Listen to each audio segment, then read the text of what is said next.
नमस्कार दोस्तों, आरंभ स्कूल ऑफ कंपटीशन में आपका स्वागत है।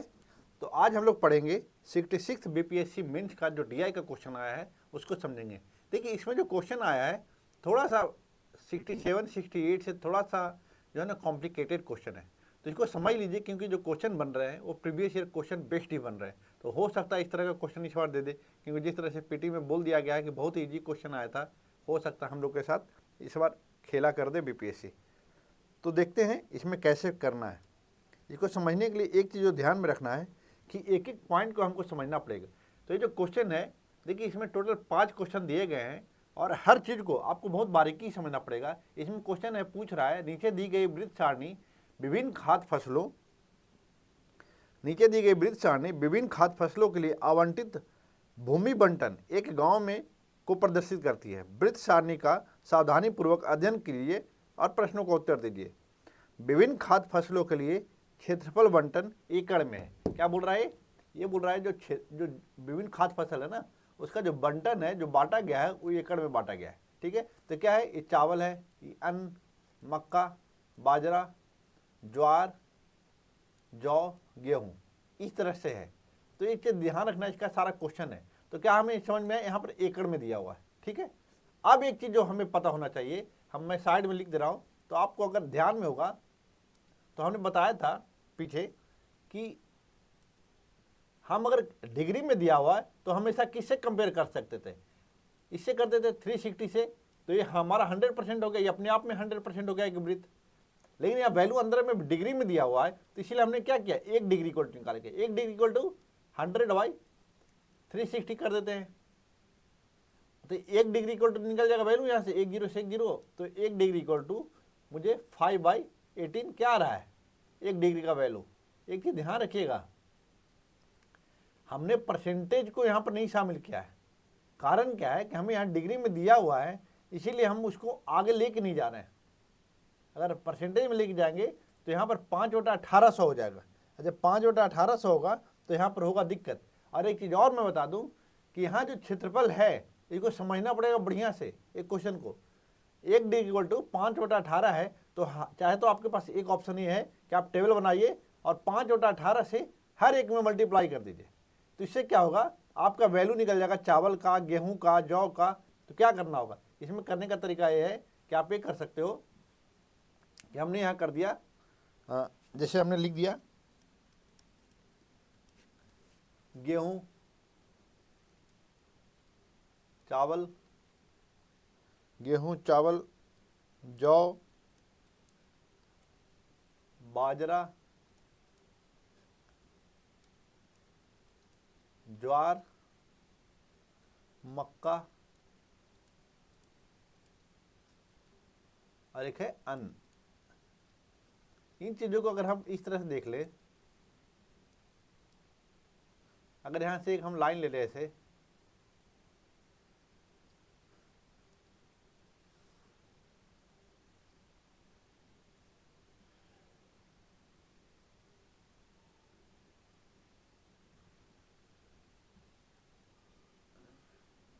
ऐसे ले लीजिए। ठीक है, ऐसे एक एक लाइन ले लीजिए सबका।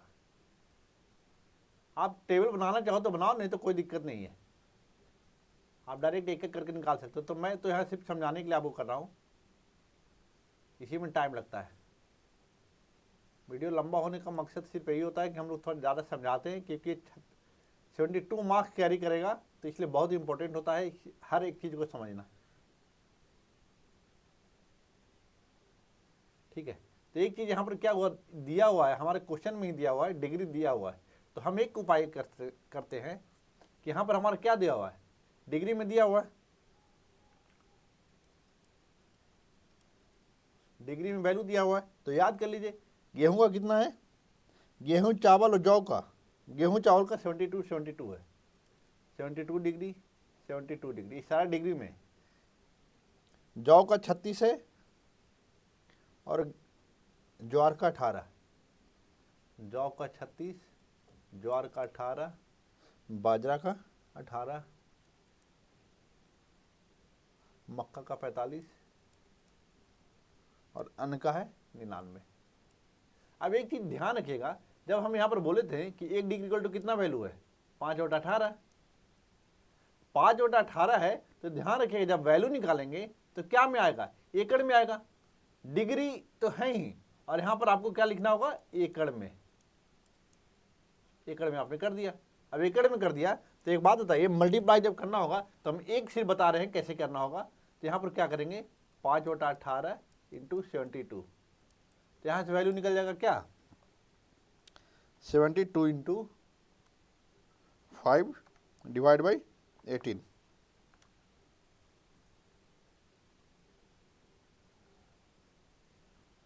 हाँ, तो ऐसे निकालेंगे तो इसका क्या आ जाएगा, सबका वैल्यू अलग लगाएगा तो ये 20 आ जाएगा। देखिएगा ये एकड़ में है, ध्यान रखना है, सारा का सारा एकड़ में है, तो बार बार लिखना नहीं क्योंकि ऊपर हमने एकड़ दिखा दिया है। यहाँ पर भी 20 हो जाएगा। फिर अब 36 है तो इसको आधा हो जाएगा, क्योंकि 72 था तो 20 हुआ। तो इसका अगर दिमाग लगा रहे हो तो तुरंत आपको गुना करने की जरूरत भी नहीं है।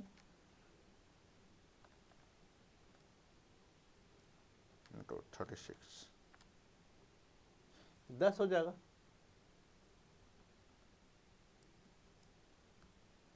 अभी ये क्या होगा बताइए, आप ही बताइए। यहाँ 5 हो जाएगा, 18 कट जाएगा, ये 45 है। तो आप क्या करेंगे, 5 into 45 divide by 18 is equal to 12.5%, 12.5 एकड़। ये क्या होगा, 99 है। तो 99 को क्या करेंगे, 99 इंटू 5 डिवाइड बाई 18, तो 27 पॉइंट। ये सारा एकड़ में है, ठीक ना। एक चीज आपके पास आ गया है। अब हम क्वेश्चन पे चलते हैं। क्वेश्चन पे क्या बोल रहा है उसको समझिए। क्वेश्चन पहला बोल रहा है कि कौन सी 3 फसलों का समन्वय खाद्य फसलों का कुल क्षेत्रफल का 50% को आवंटित करता है।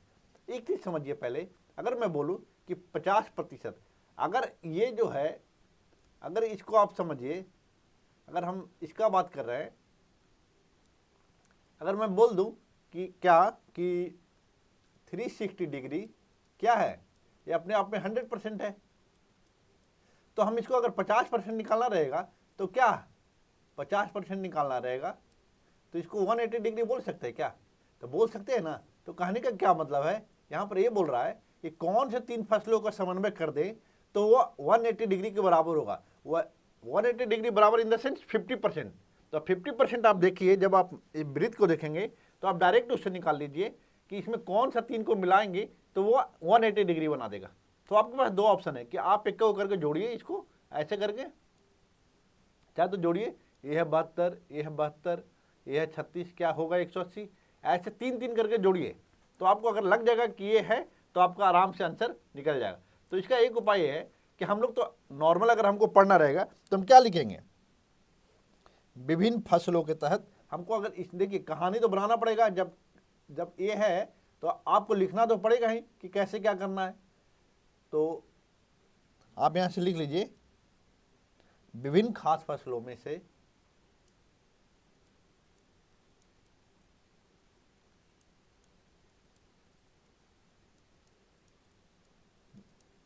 विभिन्न खाद्य फसलों को देखने के बाद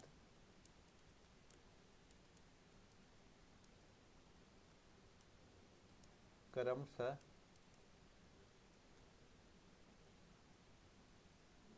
चावल, गेहूं तथा जौ का आवंटन को जोड़ने पर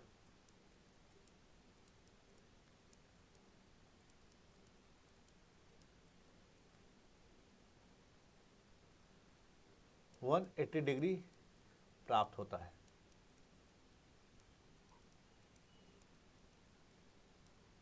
अब क्या है, अब लिख दीजिए कि चावल का उत्पादन, चावल का भूमि आवंटन कितना है, गेहूं का और जौ का,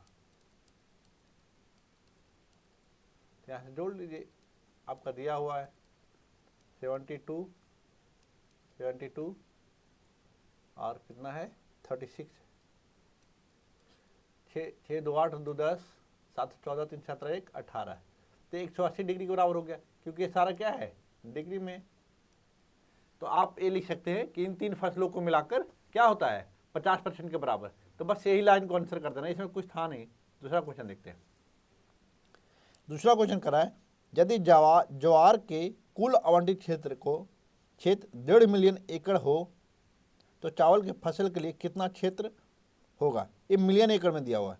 कहने का क्या मतलब है, ये उत्पादन बता दिया है कि ये कितना एकड़ है उसका, जो ज्वार का दिया गया है तो कितना है। तो हमने वृत्त जब देखेंगे तो आपको समझ में आ जाएगा कि वृत्त में ज्वार का कितना दिया हुआ है। तो आप क्वेश्चन पहले समझना पड़ेगा कि वृत्त से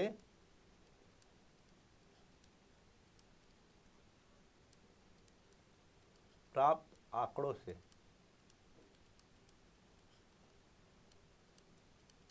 ज्वार के लिए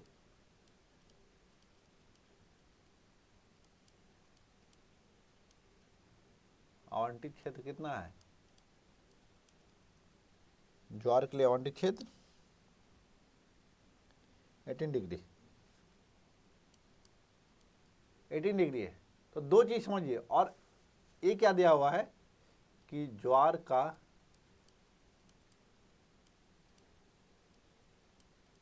प्रति एकड़ उत्पादन कितना है, क्वेश्चन दिया है।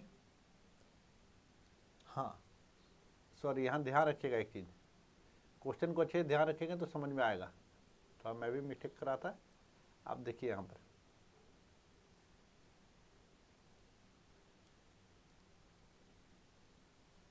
एक चीज ध्यान रखिएगा। यहाँ पर क्या बोल रहा है, क्वेश्चन जो है ये कह रहा है कि यदि ज्वार के लिए कुल आवंटित क्षेत्र 1.5 मिलियन हो, मतलब कहने का मतलब क्या है, ये जो 1.5 मिलियन है और ज्वार का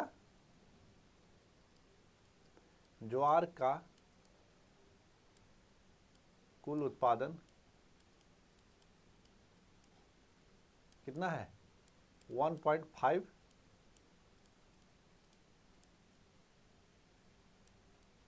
मिलियन एकड़। ये जरूरी लिखना है, ये नहीं लिखेंगे तो नंबर कटेगा। तो अब कहने का क्या मतलब, ये बोल रहा है 18 डिग्री जो है 1.5 मिलियन के बराबर है, मिलियन एकड़ के बराबर है। ठीक है, तो यहां पर मुझे अगर 1 डिग्री निकालना रहेगा तो हम क्या निकालेंगे, 1 डिग्री का निकालना रहेगा तो हम इसको ऐसे लिख सकते हैं क्या, 1.5 मिलियन डिवाइड बाई 18 मिलियन एकड़।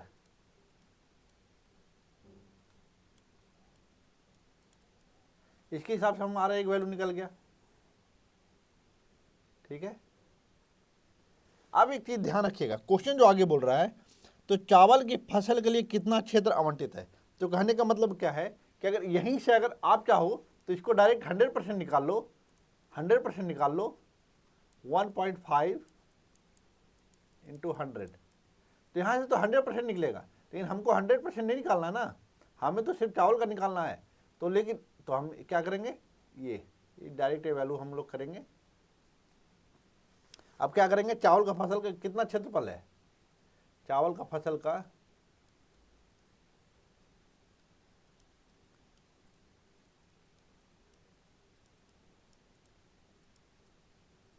आवंटित क्षेत्रफल कितना है।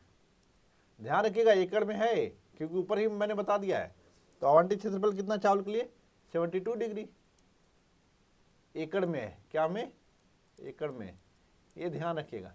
अब क्या है, 1 डिग्री इक्वल टू पता है, तो 1 degree equal to 1.5 divide by 18 million एकड़।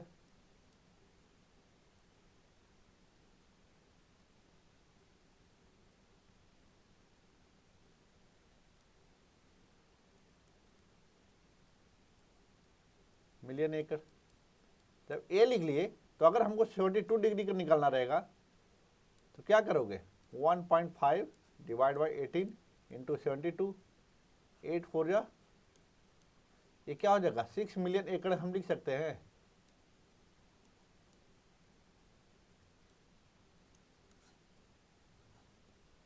ये क्या हो गया, ये आंसर हो गया 6 मिलियन एकड़। कहने का मतलब क्या है, आपका जो क्वेश्चन पूछ रहा है तो चावल का उत्पादन कितना हो जाएगा 6 मिलियन एकड़। एक तरह से क्या हो, ये आपको बॉक्स बनाना पड़ेगा। तो यहाँ पर क्या लिख दीजिए आप, थोड़ा सा ऐसे दिखा दीजिए बॉक्स में आंसर जब लिखेंगे तो क्या दिखाएंगे, चावल का कुल उत्पादन इज इक्वल टू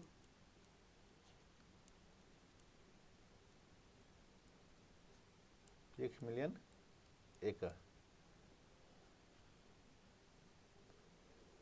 ठीक है, मतलब क्या है, आप चावल के कुल उत्पादन कितना क्षेत्र में है, जो उत्पादन होता है कितना क्षेत्र में होता है, 6 मिलियन एकड़ है। चावल के लिए जो पूरा क्षेत्र दिया गया है ना, वो 6 मिलियन एकड़ के बराबर है। अगर इस क्वेश्चन में अगर ज्वार के लिए 18 डिग्री दिया हुआ है और उसका जो कुल उत्पादन है जो 18 डिग्री जो है वो 1.5 मिलियन एकड़ के बराबर है, तो हम उसी तरह से 72 मिलियन एकड़ का हम निकाले हैं, 72 डिग्री एकड़ का निकाले हैं, तो निकला हमारा 6 मिलियन। ठीक है, अगला क्वेश्चन बोल रहा है यदि गेहूं के उत्पादन जौ के उत्पादन का 6 गुना है। देखिए यहाँ पर बहुत तरह के लोग बनाए क्वेश्चन, तो मैं सिंपल थोड़ा बनाना चाहूंगा इसको कि अगर यहाँ पर क्या बोल रहा है कि जो गेहूं का उत्पादन है जौ के उत्पादन का 6 गुना, अगर कहने का मतलब है अगर यहाँ पर जौ, कलर चेंज कर लूँ मैं, अगर ये जौ है, ये क्या हो रहा है, जौ का उत्पादन 1 है, तो गेहूं का उत्पादन कितना है,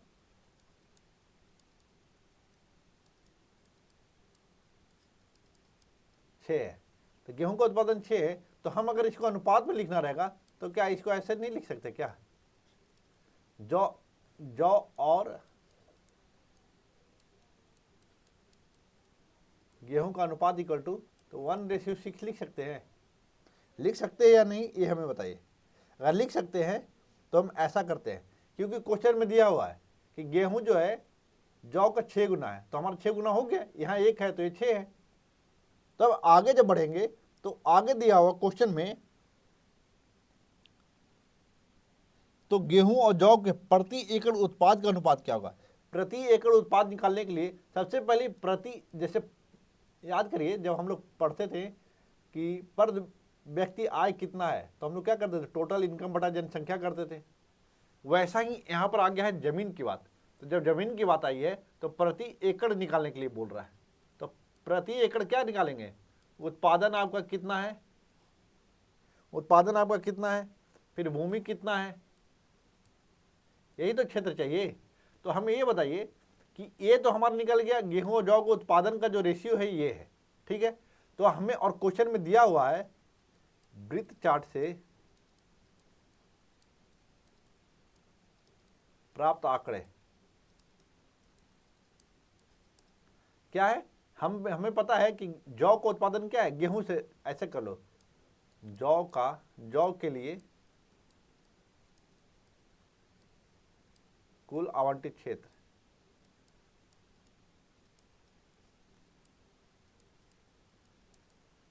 गेहूं के लिए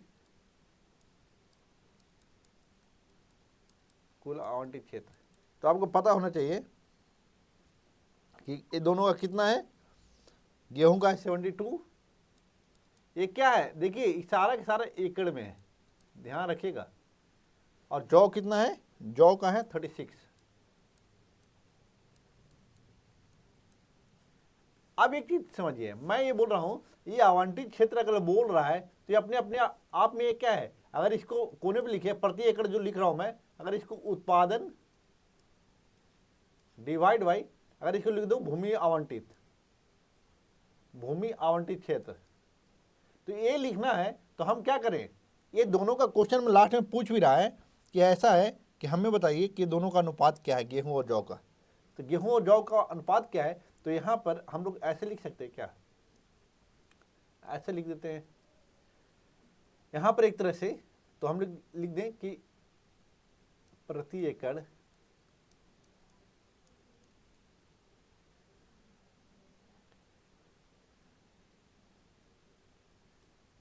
उत्पादन इज इक्वल टू, क्या कर देंगे, गेहूं का एक साइड निकाल देंगे, गेहूं अनुपात जौ। तो गेहूं अनुपात अनुपात ये क्या होता है, तो इसका फॉर्मूला क्या होता है, इसका अगर निकालना पड़ेगा तो पहले उत्पादन डिवाइड बाय भूमि आवंटन, भूमि या क्षेत्रफल कर दो, कितना क्षेत्रफल दिया गया है, रेशियो, फिर यहाँ पर उत्पादन डिवाइड बाय भूमि क्षेत्रफल। अब एक चीज बताओ, उत्पादन क्या है हमारा, गेहूं का उत्पादन क्या है, यहाँ देखो 6 है तो हमने लिख दिया 6, फिर कितना है यहाँ पर क्या है 76 टोटल भूमि। अब यहाँ पर जौ का क्या है, जौ का वहां पर उत्पादन है 1, यहाँ कितना है 36। अब ये अगर पता है आपको तो ये ध्यान रखिएगा कि ये जो तरीका है इसको आप एक तरह से कह दो कि अगर इसको अनुपात में हम बदलेंगे तो क्या हो जाएगा, देखो नीचे से नीचे कट जाएगा, ये नीचे नीचे कटता है तो ये 1 हो जाएगा, ये 2 हो जाएगा, ठीक है, ये 2 से 3 कट जाएगा, तो यहाँ पर टोटल कितना आ जाएगा 3:1। तो कहने का मतलब क्या है कि यहाँ पर बोल रहा है कि गेहूं और जौ का प्रति एकड़ उत्पादन का अनुपात कितना है 3:1। ये क्या हो गया आंसर, ये लिख दीजिए। नहीं तो बहुत लोग क्या करते हैं, इसको मान लेंगे x, इसको मान लेंगे 6x, फिर ये लेंदी कर देंगे, या आप इसको ऐसे ही मान के चलो, क्वेश्चन कोई गलत नहीं होगा, ठीक है। अब अगला क्वेश्चन देखते हैं। अगला क्वेश्चन कह रहा है कि यदि चावल को प्रति एकड़ उत्पादन, यदि चावल के प्रति एकड़ उत्पादन जो जौ के प्रति एकड़ उत्पादन से 50% अधिक है, तो अब तो सबसे पहले आपको ये समझना पड़ेगा कि उत्पादन क्या है। अब उत्पादन का तो चर्चा है नहीं, तो अब क्या करोगे, लोग एक्स मानते हैं, मैं एक्स पे भरोसा करता नहीं हूँ ज़्यादा, तो इस पे ऐसा करते हैं, इसको हम ये मान लेते हैं, माना कि जौ का उत्पादन कितना है 100 यूनिट है, 100 एकड़ है, ठीक है। अब ये क्या बोल रहा है, जो इसमें क्या है, चावल का उत्पादन जो है जौ के उत्पादन से 50% अधिक है। अगर हमको चावल का उत्पादन निकालना है,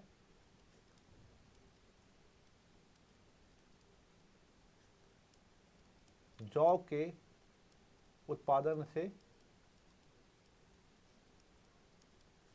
50%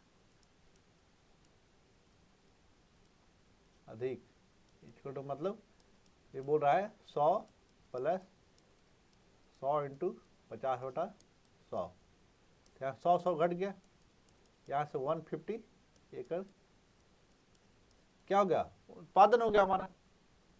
अब यहाँ पर देखिए, चाहे तो आप इसको मिलियन मान लीजिए, कुछ मान लीजिए, तो हमने इसको कुछ नहीं माना, बस एकड़ मान के चला है, एकड़ मान लीजिए, यूनिट मान लीजिए, कुछ भी मान के चलिए, तो हमने एकड़ यहाँ मान लिया था। अब क्वेश्चन क्या है, आगे पूछ रहा है कि तो जौ के कुल उत्पादन चावल के उत्पादन का कितना प्रतिशत है, जौ का कुल उत्पादन चावल के उत्पादन का कितना प्रतिशत है।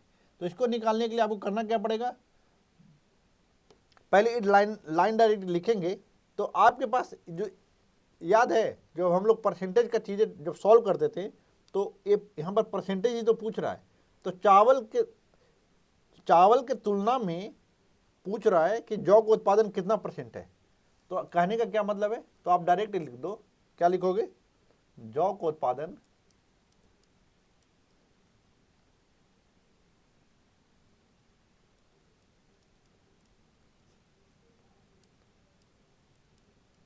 चावल की तुलना में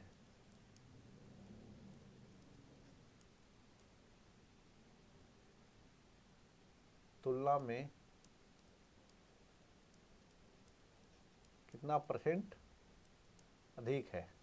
तो ये पूछ रहा है, तो हम क्या करेंगे, 100 डिवाइड बाई 150 इंटू 100। ये चीज़ ध्यान रखिएगा, ये यहाँ पर क्या है, हमारा यही तो है उत्पादन। ऊपर देखो जौ का उत्पादन माना, जो हमने माना था तो 100 है, यहाँ 150 है, तो कितना परसेंट का है। तो यहाँ से हम लोग क्या कर लो कि 50 दूना 100, 50 ये 150, एक तरह देखा जाए 200/3, तो आंसर आ जाएगा 66 2/3%। कितना अधिक है, तो यहाँ पर क्या लिखोगे, यहाँ पर लिख दो साफ साफ कि आंसर में क्या लिखोगे, चावल का उत्पादन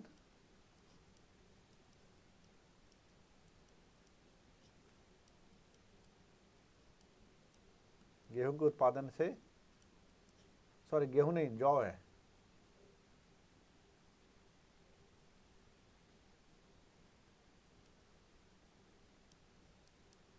जौ के उत्पादन से 66 डिवाइड बाई 66.2/3% अधिक है। तो ये क्या हो जाएगा आंसर। चलिए इतना इजी क्वेश्चन है, आप स्नैपशॉट लेते जाइए, स्क्रीनशॉट। एक लास्ट क्वेश्चन बचा है, इसको जल्दी से करते हैं, ये खत्म हो जाएगा। आदि आवत यदि फसलों के लिए आवंटित क्षेत्रफल कुल क्षेत्रफल में 5% का वृद्धि हो जाए, कहने का क्या मतलब, जो अभी आवंटित क्षेत्र है उसमें 5% बढ़ जाता है, तो उसको कैसे निकालेंगे। तो एक बात बताइए, अगर मैं इसको बोल दूं हमारा कुल क्षेत्र है, एक वृत्त जो है, जो हमारा वृत्त है कितना है 360 डिग्री, और यही क्या है क्षेत्रफल है।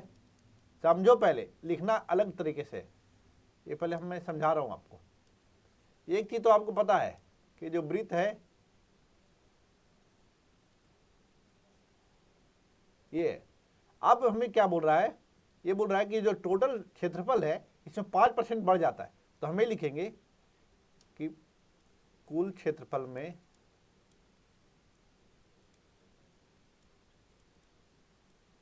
5%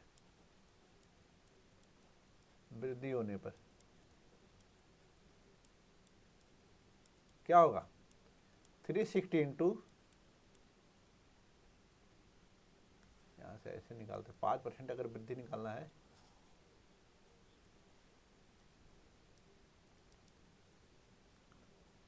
प्लस 360 इंटू 5/100।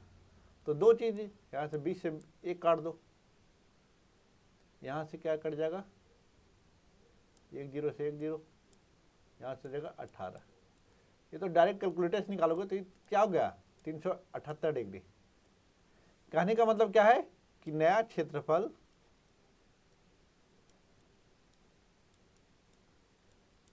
इक्वल टू एक वृत्त का नया क्षेत्रफल कितना होगा 378 डिग्री का हो गया। ये क्या है, एकड़ में है, ठीक है। अब क्या बोल रहा है, ध्यान से दीजिएगा, ध्यान, गेहूं के आवंटित क्षेत्रफल में 12% का वृद्धि हो जाता है। अब देखो एक नया चीज बोल दिया, आपने पहले क्षेत्रफल बढ़वाया, अभी क्या बढ़वा रहा है, कह रहा है गेहूं का भी क्षेत्रफल। तो वृत्त से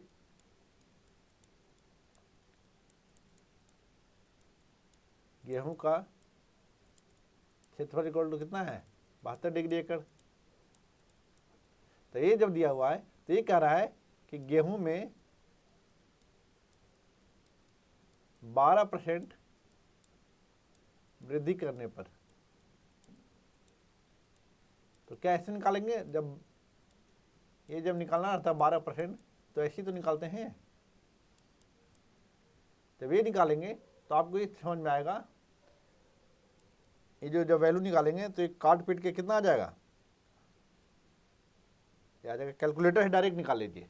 तो इसको क्या करिए, 72 इंटू 18 डिवाइड बाई 100 कितना, तो ये आ गया 72 प्लस 12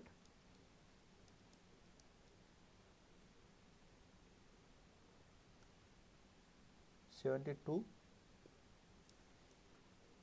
कितना, अच्छा वो 12% है, 18 नहीं है,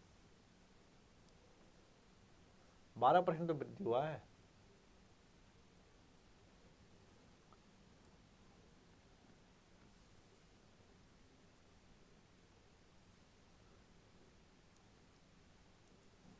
बारह डिग्री, 12% का वृद्धि होता है, डिग्री नहीं।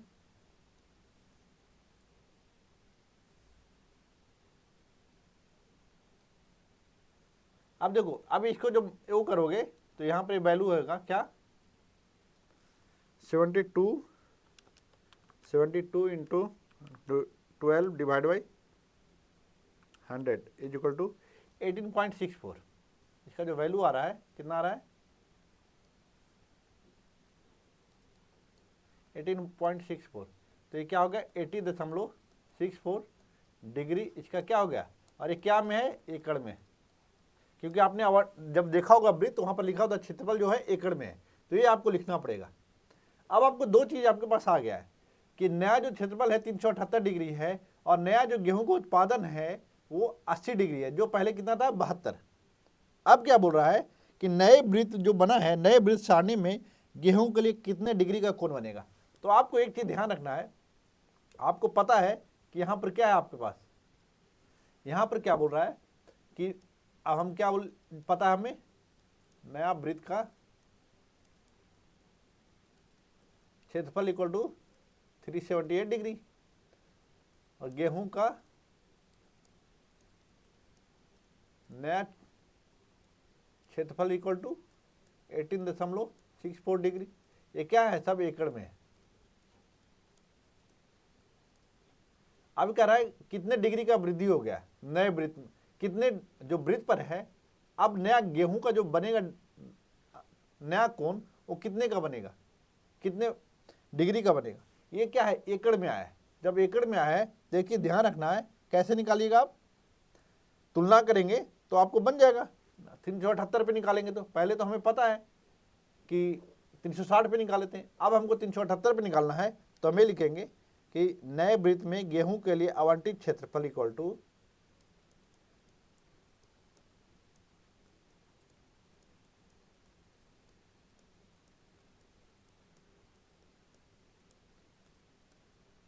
आवंटित क्षेत्रफल इक्वल टू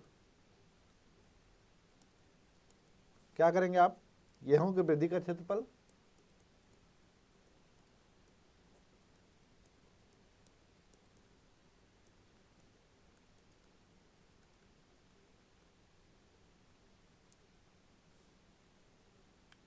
नए वृत्त का क्षेत्रफल।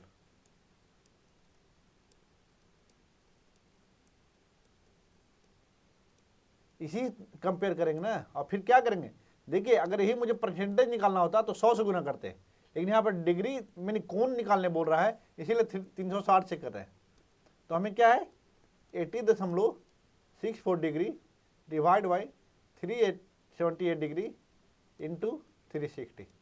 अब इसका वैल्यू निकालिए, ये भी डिग्री में, तो अब इसका वैल्यू निकालेंगे तो आप डायरेक्ट निकालिए, कैसे निकालेंगे, 80.64 into 360 divide by 378 is equal to 76.8 degree answer आ रहा है। तो क्या समझ में आया, यहाँ पर एक चीज जो आंसर कैसे लिखना है, ये लिखना है कि नए वृत्त में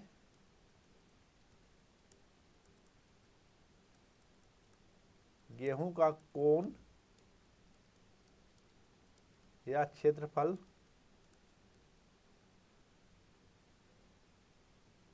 76.8 डिग्री का बनेगा,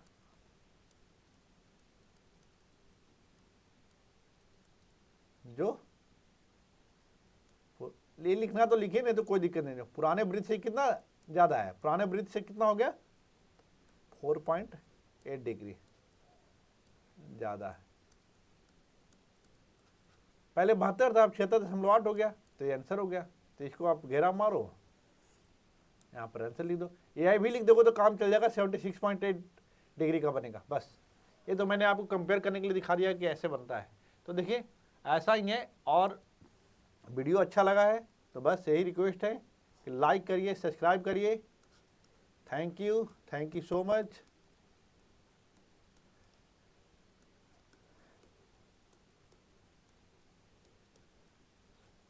बाय आराम टीम।